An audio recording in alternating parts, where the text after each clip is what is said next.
For me, if you really want to compete professionally or sali ng competition, the best is to get a real, a coach na tutulungan ka. Dami na kasing advances ngayon sa bodybuilding eh. Dati naman walang macros yan eh. Di ba? Parang, basta kumain ka ng kamote at saka ng manok. I'm not saying that it doesn't work, pero with, calorie counts and everything, kumbaga mas scientific na siya ngayon. Like for me, pagsabihan mo ako ng, gawin mo to, pero walang science behind it, yung utak ko hindi mag-click. Baka hindi mo gawin. Hindi ko gagawin na parang, bakit? Parang, I guess yun yung nature ko ng pagkatao na parang I always ask questions na parang, kailangan ito lang yung calories mo. So, bakit? Yun, yung parang always ask questions. Don't be afraid to ask questions, especially when it comes to fitness. Whether you're, and always be open to learn new things na parang, so siguro yun yung isa sa mga ko rin sa buhay na parang if you think you know it all, hindi ka na mag-grow.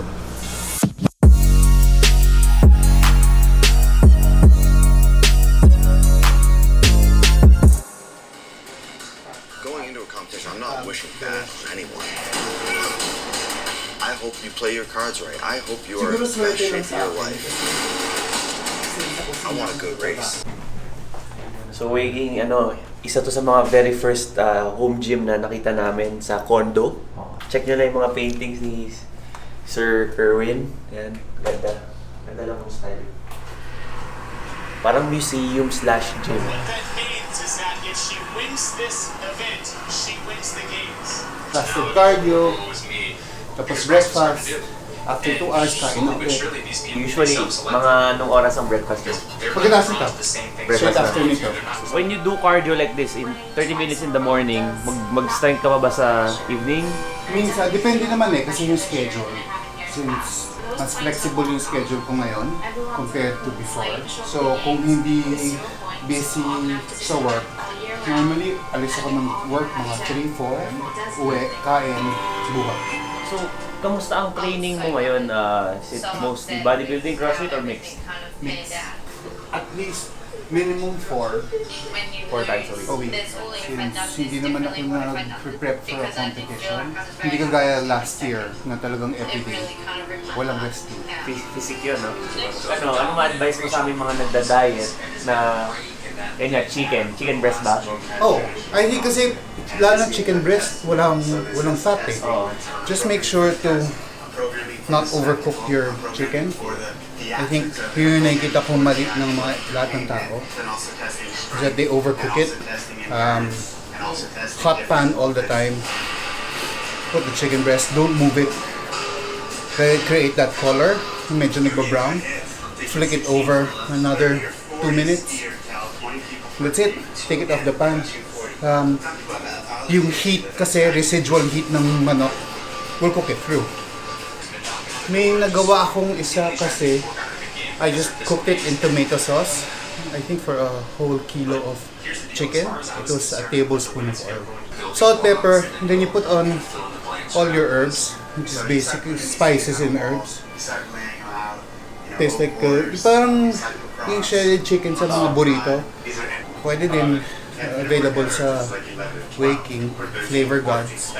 Yun, ginamit ko yung the whole prep. I think I started 2001 lifting weights. Naging seryoso ako 2004. And then switched to Crossfit 2015. There was a time na parang ito na naman, paulit-ulit. So I was looking for something different. I was also teaching with Fitness First. Eksakto yung program directors namin sa New Zealand. Starting picking up CrossFit. Pinapakita nila sa mga videos. Okay, might be something worth doing. Punta kaming Primal. I brought my team from Fitness First to Primal. 60 something kami.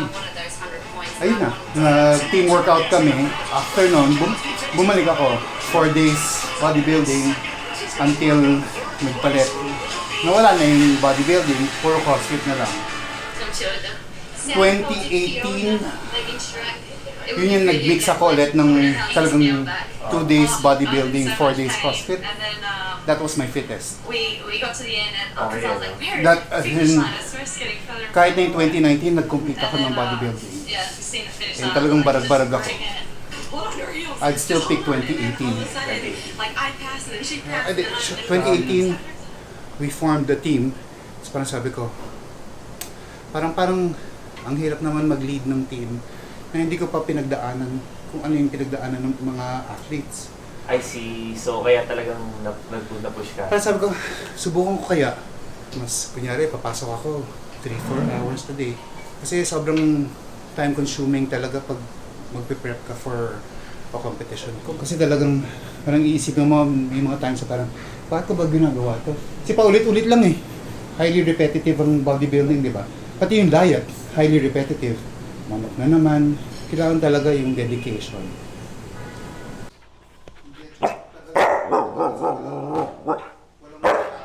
So that's oats. Oats, and then isang scoop ng whey. And ito rin gamit ko last year. Buong prep for Olympia in Tokyo. So sa panglasa ng isang chef, sir, pasok. Oo naman. Si-switch ako from ito at saka yung chocolate. May lasa ba yung oats mo na yan? Wala. Tubig lang yan. So ano lang yan? Oats and talagang ito. Kasi masarap naman na yung whey. Yung pag naka-prep ako, parang ito yung treat. Treat pa yan, ha? Oo. Kasi parang kakaiba siya, hindi siya manok. Ito yung parang, ito yung parating nilook forward na namin. Nag-judge ka ng bodybuilding, right? So, CrossFit naman, nag-judge din talaga siya. So, yun ang kagandahan sa kanya. Alam niya parehas yan. Yung sa CrossFit, kaya ako, sumali ako once ng isang throwdown. 2016, Manila throwdown. Just to see kung ano yung feeling as being an athlete. Yun, tapos 2018, nag-judge kami sa regionals sa Australia. Kumbaga yung mga experiences na yon, pagdating dito, kumbaga kung mag-judge man ako, at least alam ko yung standards, ng higher standards. So same for bodybuilding. Kaya rin ako sumali. Sumali ako sa Tokyo just to see the standards and kung paano patakbuhin yung isang competition. So pag gumagawa ko ng competition or tumutulong ako magpatakbo ng competition dito, may standards kang masusunod. Judging for bodybuilding is very subjective. Hindi po pwedeng sabihin na dinaya ako o ganyan. Because the judge is there. May kanya-kanyang... Parang pageant. Oo. Dapat diba? tanggap mo na yun. Hindi naman siya katulad ng swimming na May point A, talaga. point B, unahan kayo. Oo. Sinong una, siya panalo. Kumbaga quantifiable yung pagkapanalo. Sa bodybuilding, Siguro magandang tingnan na lang dito, hindi na yung manalo sa stage eh, pero plus na lang yun. Basta mag-achieve mo na lang talaga yung best condition mo. yun talaga. Yung ma-showcase mo yung pinaghirapan mo. Diba? I think yun yung mindset siguro na parang as long as matalo mo, kunyari, every year ka nagko-compete. Parang every year may improvement. Yun na yun. Kung manalo ka, then Bonus much na lang better, talaga. di ba? Pero pag hindi, at least kung makita mo yung improvement mo year on year. Saan ka mas nahirapan? Nung nag-compete ka ba ng CrossFit or ng bodybuilding? Wow. Workout-wise, CrossFit. Diet-wise, bodybuilding. Generally, ano talaga mas mahirap for you? Kung pagsasamahin mo yung workout at CrossFit. mas mahirap for you ang CrossFit. I think sa CrossFit kasi hindi lang yung weight, kumbaga yung capacity mo yung tinitest eh. Kaya mo bang magbabike ka ng ilang calories tapos magde-deadlift ka, sunog na yung legs mo. So yung lactic acid build-up, yun yung kailangan mong labanan. At saka yung standards na kailangan mong sundin. Diba? Alam mo yun, full lockouts, lahat. Yung sa bodybuilding naman, bench press, hindi mo kailangan i-lockout eh. Kumbaga, dapat hindi mo i-lockout kasi nawawala yung tension sa muscles. So, ayun. But both of them are good. Time check, Waking Nation, is 10:12 a.m. in the morning. So, dito, inantay lang natin si Sir Kerwin, preparing. Papasok siya sa trabaho ngayon. So, punta tayo sa Blackbird restaurant, sa mga restaurant niya.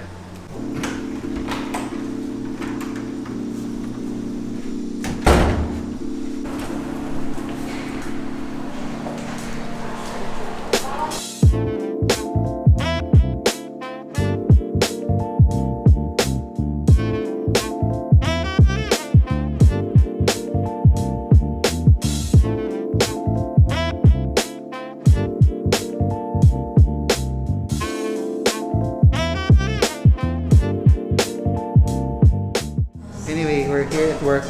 Normally, we come in an hour before we open. Tapos, check yung kung ano yung mga kailangan gawin. And then, kung busy ba for lunch or dinner.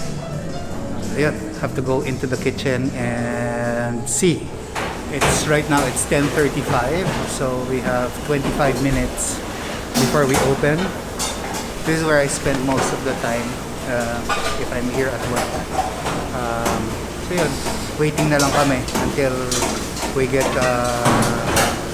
orders in, and then tuloy-tuloy na. So everything is homemade. We make our own ice cream, and everything that you see inside the restaurant, we always try to make it on our own. We don't buy out. So the bread, kami din gumagawa. Lahat ng tinapay for, let's say, the burger, kami din gumagawa in-house. Kamusta naman, dieting-wise? Di ba, for example, nagda-diet ka, tapos pasok ka ng kitchen, maamoy mo yung mga masarap na pagkain. May effect ba yun sa'yo? Siguro because I'm exposed to food all the time. Hindi ako nag-crave. Nakakatawa, like during the time that I was prepping for a competition, not once nag-crave ako para sa matatamis. Kasi everyday ko siya nakikita eh. Parang normal na sa akin. So, mas okay pala yun. Parang normal na sa akin. Like, any of you cook, pag may niluluto kayo, may chance na pagkatapos na luto, hindi nyo nakakainin. So, same with me. Imagine day in, day out, ang kaharap ko pagkain. Umay ka rin. So, umay talaga. So, the reason why this place is very special is it's actually a heritage building. This was the first airport in the Philippines, international airport. It was built 1937. Tapos dito din unang lumipad yung first trans-Pacific flight from the Philippines to the US. 1945 to bring the servicemen from the Philippines back to the US after the war. So dito unang umalis yung Philippine Airlines going to the States. So just the heritage of the building. Kumaga airport, always parating may clock. So that's Manila time. 10:45, and that's California time. So ito yung this was the original. Dito pa rin yung ni-restore namin yung original from old pictures. So this is Manila International Airport.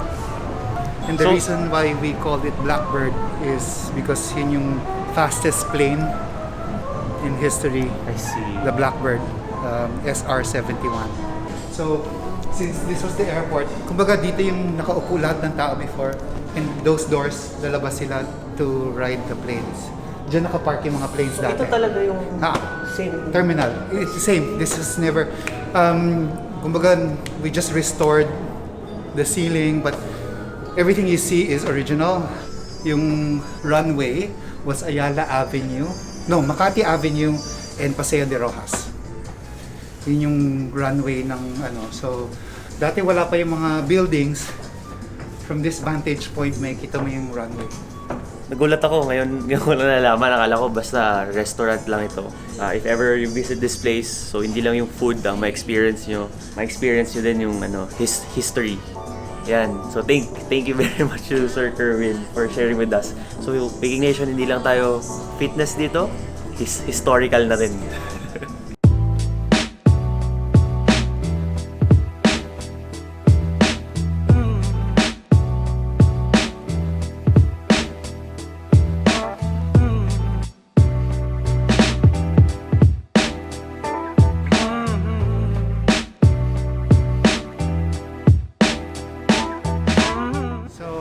pretty much that's half of my day done. Thank you for joining me this morning. And then mamaya pa, magbubuhat pa ako mamaya pag-uwi dun sa home gym. So yun naman, yun lang yung my day pretty much every day for the last 7 months since nag-umpisa yung quarantine. Sir Kerwin, why do you trust, what makes you trust waking? Well, basically the supplements are what spot on. It's the original. What you buy is what you get. The quality is there, and I've been using it for the last year and a half, and I haven't switched brands, and that's why and it's very accessible. Waking is very accessible. Daming branches, kahit saan makakabili ka. So, yun.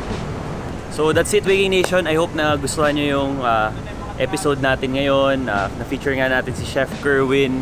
So, narinig nyo naman siguro kanina, I don't know kung narinig nyo, 23 years na siyang nag-work as a chef.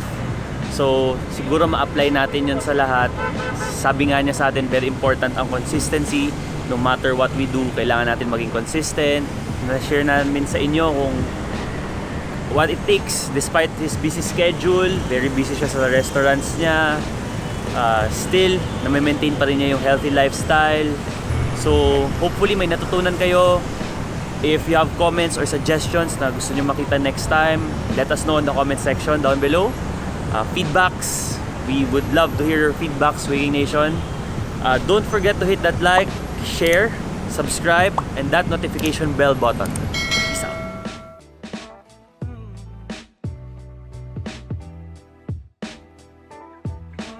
What's up, Waking Nation? So yan, meron kami napiling 3 pangalan na gusto namin i-shoutout.